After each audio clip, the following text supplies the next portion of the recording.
Hello students, today we will start the 6th chapter of your NCERT book, that is the molecular basis of inheritance.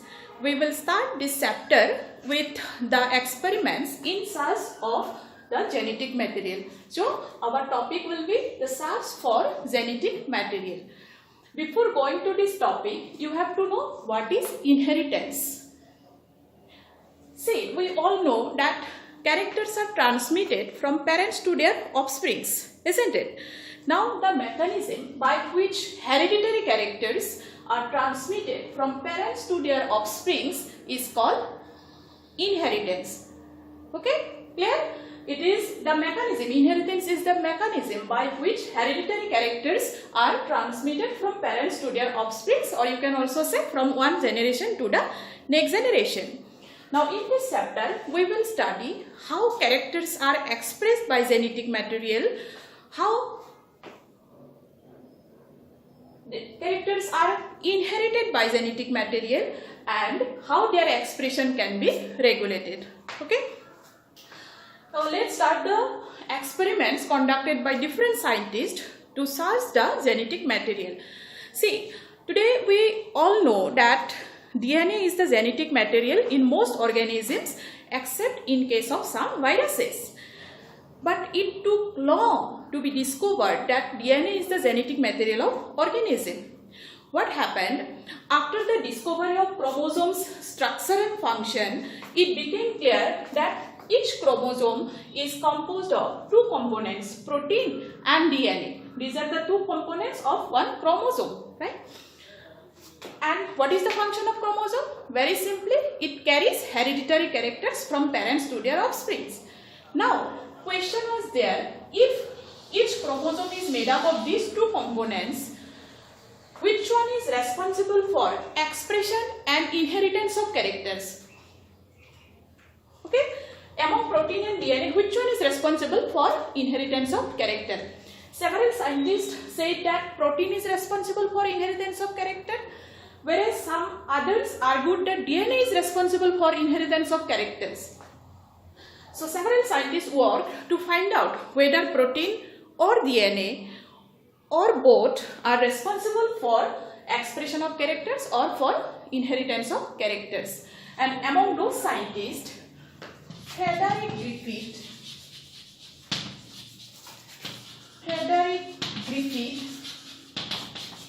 he was a British bacteriologist. He was the first person to give a clue that DNA is the genetic material of organism. Clear? What he did in 1928, Griffith conducted a series of experiments with a bacterium. It is Streptococcus.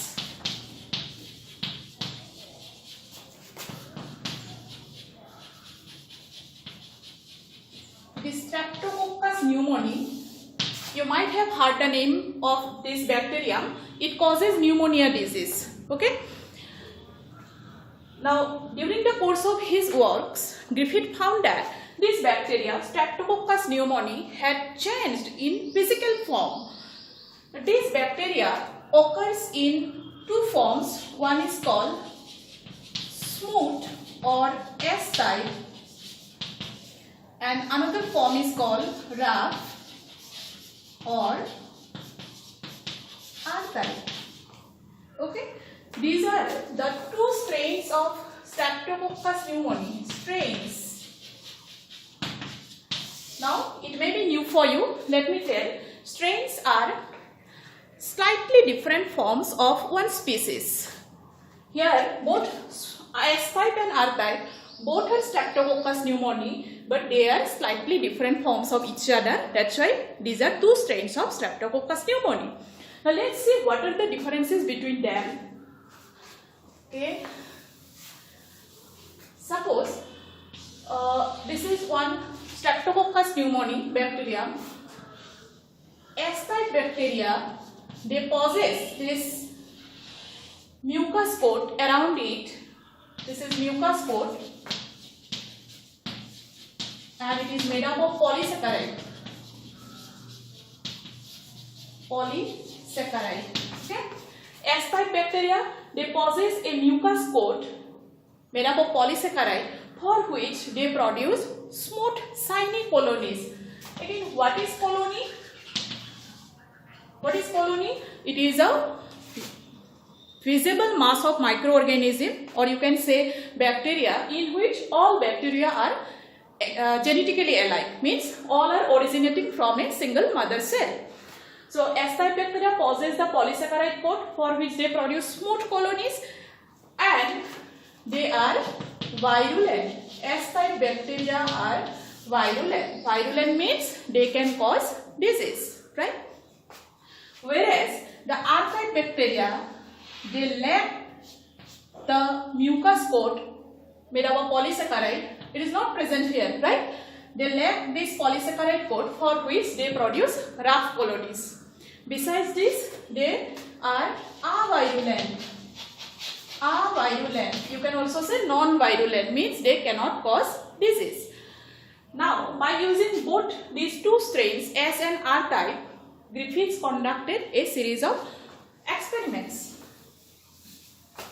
What he did,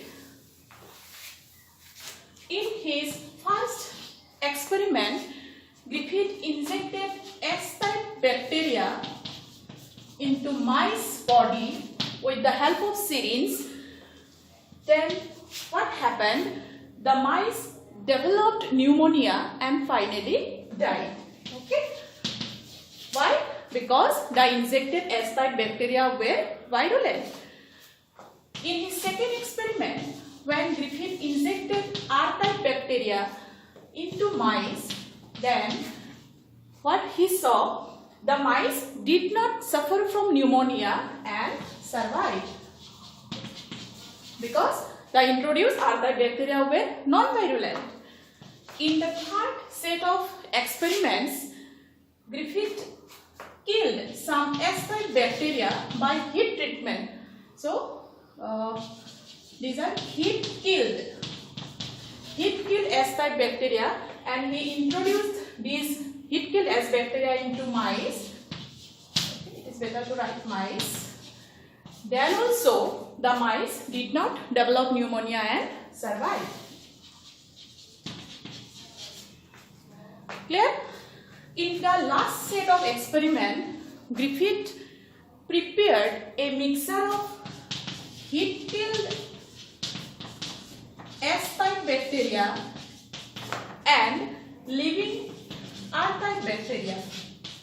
Okay? And he injected this mixture into mice.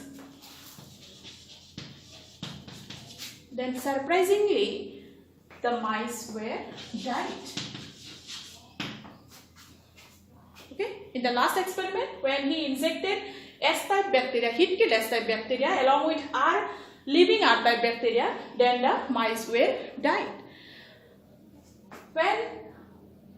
After post-mortem these dead mice, Griffith found that tissues of these dead mice contained living S-type bacteria, whereas he introduced heat-killed S bacteria, he found living S bacteria in the tissues of these dead mice.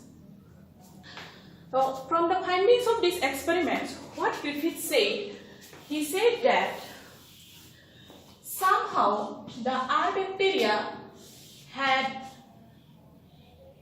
transformed into S-type bacteria. Do you get it? He concluded that R bacteria had somehow been transformed into S-type bacteria by heat-killed S bacteria. Heat-killed S-type. Why? See, in the second experiment, when he injected R-type bacteria alone into the mice, then the mice did not develop pneumonia and survived. Similarly, in the third experiment, when he injected S-type, heat-killed S-type bacteria separately into mice, then also the mice did not suffer from pneumonia and survived.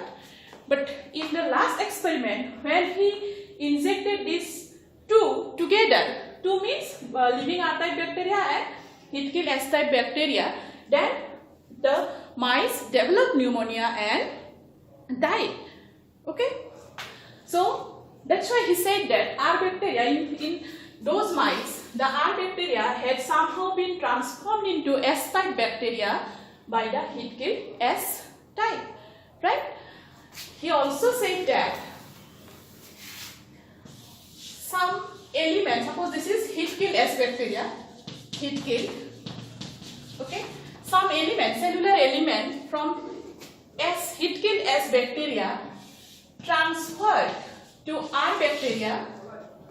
Suppose this element transferred to R bacteria, which enabled the R bacteria to synthesize the polysaccharide coat, okay, and also to become virulent.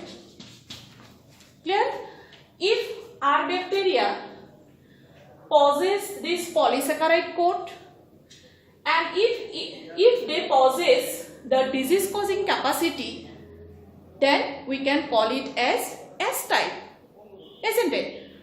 Now these bacteria have the polysaccharide coat, now they can cause disease, so we can call it as S type bacteria, okay.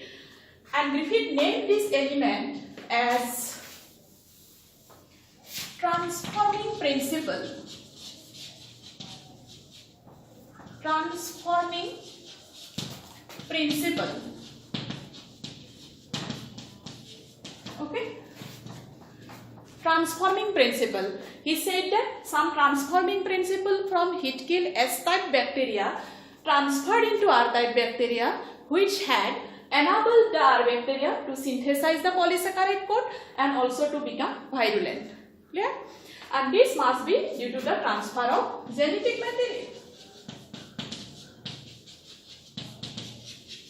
Because only the genetic material can express character, as it encloses the information for expression of characters. You know this, right? But Griffith could not determine the biochemical nature of this transforming principle in his experiment. Later on, three scientists, Efari, MacLeod and McCarthy, they restarted Griffith's experiment to find out the biochemical nature of this transforming principle, which we will discuss in our next video. Okay. Till then, you have to clear all these things that you have learned today. Okay. So see you in the next class. Till then, take care and keep studying.